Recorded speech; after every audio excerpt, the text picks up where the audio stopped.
আসসালামু আলাইকুম। আমি আরিফ খান, ১৭তম নিবন্ধনে সুপারিশপ্রাপ্ত।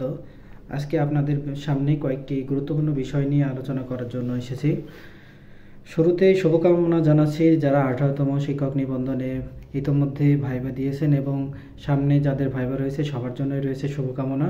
১৮তম নিবন্ধনধারীদের অনেকে ভাইবা খারাপ হওয়ার কারণে দুশ্চিন্তায় আছে যে আসলে আমরা কি ভাইভায় পাস করব কিনা, বা আমাদের পাস করানোর সম্ভাবনা কতটুকু, ফেল করানোর সম্ভাবনা কতটুকু।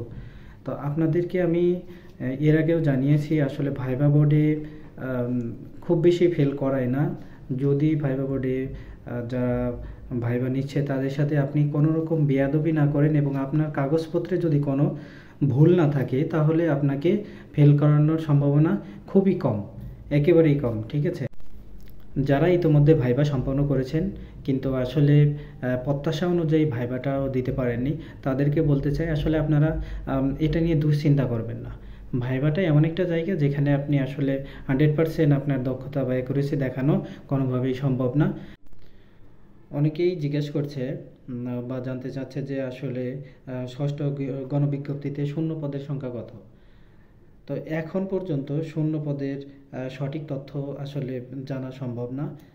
এটা জানা যাবে যখন গণবিজ্ঞপ্তি দেবে, তখনই আপনি জানতে পারবেন। তো সেখানে শূন্য পদের তালিকা দেয়া থাকে, কোন কোন স্কুলে শূন্য পদ আছে। তো আমার জানা মতে এই ষষ্ঠ গণবিজ্ঞপ্তিতে সর্বকালের সবচেয়ে বেশি শূন্য পদ রয়েছে। এখানে প্রায় 1 লক্ষ প্লাস শূন্য পদ থাকবে। চূড়ান্ত রেজাল্টে উত্তীর্ণ হবে সবাই চাকরি পাবে যদি তাদের প্রতিষ্ঠান চয়েসটা যদি সঠিকভাবে দিতে পারে, কারণ এই প্রতিষ্ঠান চয়েসটা খুবই গুরুত্বপূর্ণ। অনেকেই দেখা যায় যে সর্বোচ্চ মার্ক পেয়ে, প্রায় অনেক ভালো মার্ক পেয়েও চূড়ান্তভাবে সুপারিশপ্রাপ্ত হয় না। তার একটাই কারণ, তার প্রতিষ্ঠান চয়েসের সমস্যা। এই প্রতিষ্ঠান চয়েসটা খুবই গুরুত্বপূর্ণ।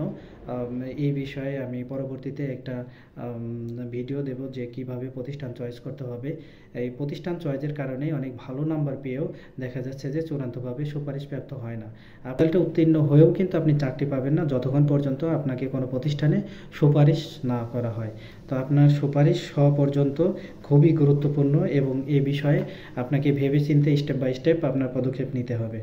তো আশা করি আমার এই চ্যানেলটি সাবস্ক্রাইব করে সাথেই থাকবেন এবং পরবর্তীতে কীভাবে গণবিজ্ঞপ্তি আসার পরে কিভাবে আপনাকে প্রতিষ্ঠান চয়েস করতে হবে সম্পর্কে যাবতীয় তথ্য এই চ্যানেলে দেওয়া হবে।